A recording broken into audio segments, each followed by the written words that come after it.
John Manley's been a 403 owner since early 70s, late 60s. And how many miles has your 403 done? It's 5,000 miles off 400,000 miles. Wow. This is a book, in case anyone has not seen a flyer or anything else. I only bought a very few, really, just to display them, but they all seem to have been purchased, except for this one, which I hung on to. But the first thing I would like to say is this book, it just says Bristol 403. What I wanted Amberley to do was either in brackets underneath it or totally following on from Bristol 403 as the term design icon, because that's my theme of the book, really, that the aerodynes 401, 402, 403 are design icons. And the first time I heard that was when I was a very young lad at school, and our art master, Robin Pittman, came to school in a brand new 403, 1953, same year as my 403.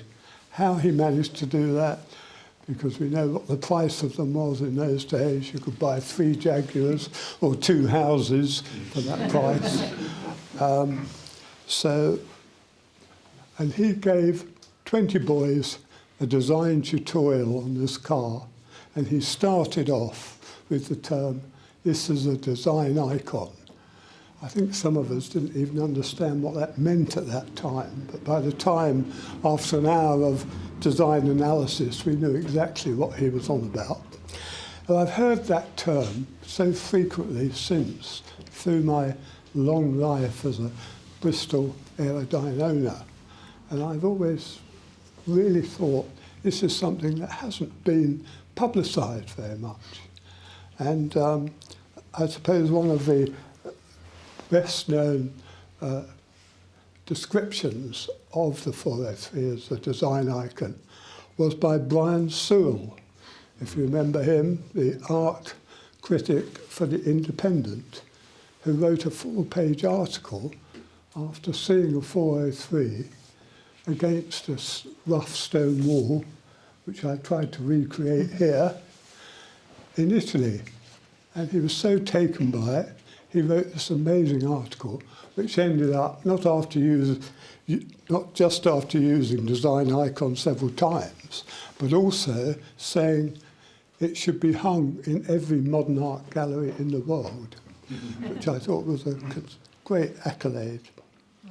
Now, I've talked about how the aerodynes came about, and several authors of books about Bristols have used the term not just design icon, but the definitive Bristol.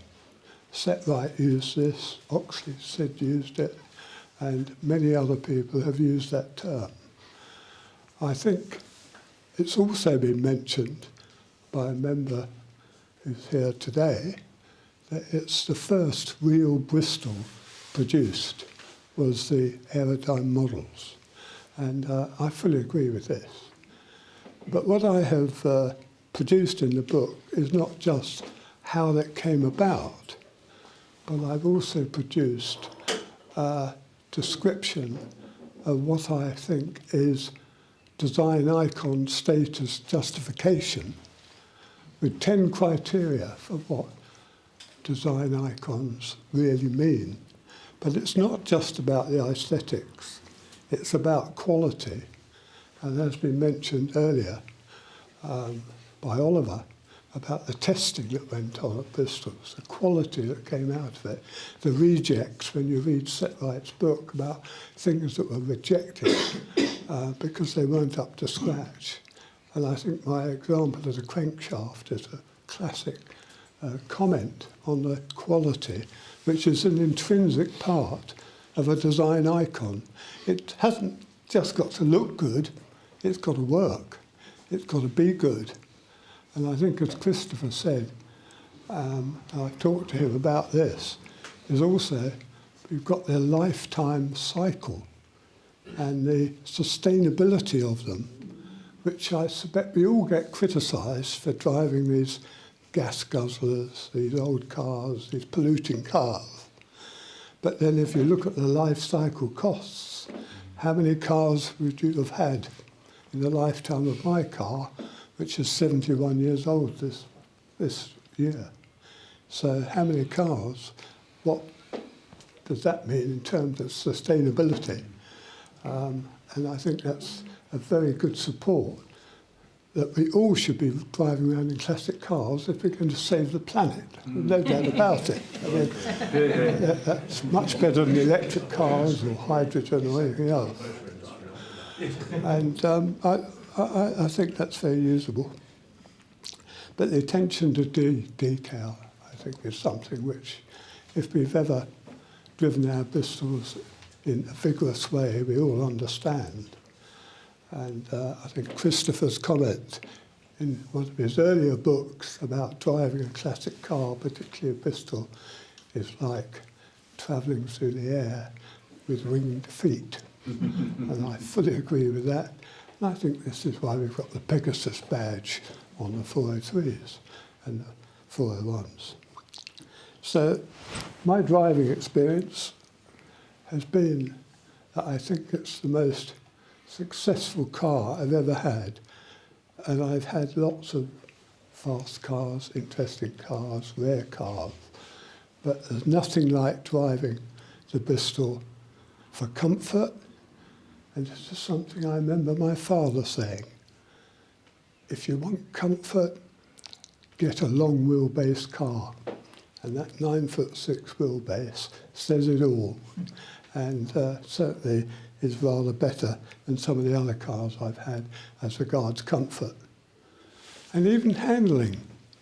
I think handling is good on them, extremely good. I was relating to some people earlier today about a cavalcade we did at Castle Combe Race Circuit. Supposedly a cavalcade, but there were a lot of people who decided, the group of hot hatches in front of me held back until they had about a third of the circuit, then all blasted off. So not to be left behind by a 65-year-old car, I thought I'd go after them. First bend, I found I could overtake them on the inside. Next straight, of course, they all went shooting past. Next bend, overtake them on the inside. When we eventually finished and got back, they all came over and said, "What the hell of a car is that?" So I said, "Well, it's a quality Bristol car. I'd never heard of a Bristol car." And when I told them how old it was, they just couldn't believe it. I think they got rid of their hot hatches very quickly afterwards. So I think that's an aspect of enjoyment one gets out of our Bristols and classic cars. But the other thing I've touched upon is the public reaction to our cars. People, they don't really know what they are, and they know there's something different and something special. But some of the reactions I've had have been absolutely incredible. Most probably one of the most amusing was I was in St Paul's in Bristol, stuck at traffic lights, and a couple of Afro-Caribbean gentlemen of a certain age were standing on the pavement doing high fives and thumbs up, and usual sort of reactions one gets. But then they threaded their way through the traffic, fortunately while the lights were still red, came to the front of the car and in unison bent forward and kissed the bonnet. Never had that before or since, but that was an amazing reaction.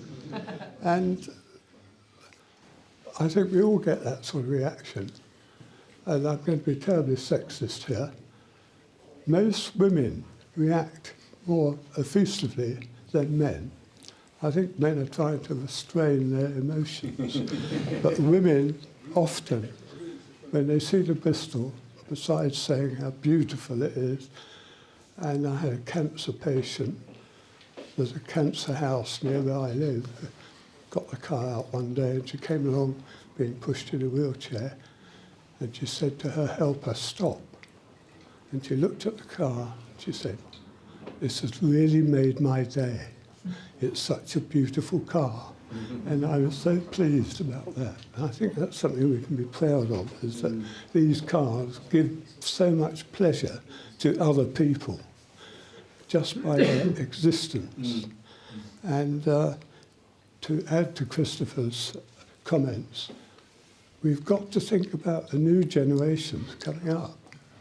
He's lucky he's got a grandchild who's interested in his car, his Bristol. A lot of mine are too young. They're 4 and 5 and that sort of age. I have 9 of them, by the way. But the elder ones, not interested either, really. But hopefully that'll change when they start thinking about driving and I let them drive the car. The trouble is, I have an insurance which I think is amazing. It allows anyone over 25 to drive my car fully comprehensive. So I can let my children, and hopefully, if I'm still around, my grandchildren drive when they get to that age, and it might change their view about this design icon. Thank you.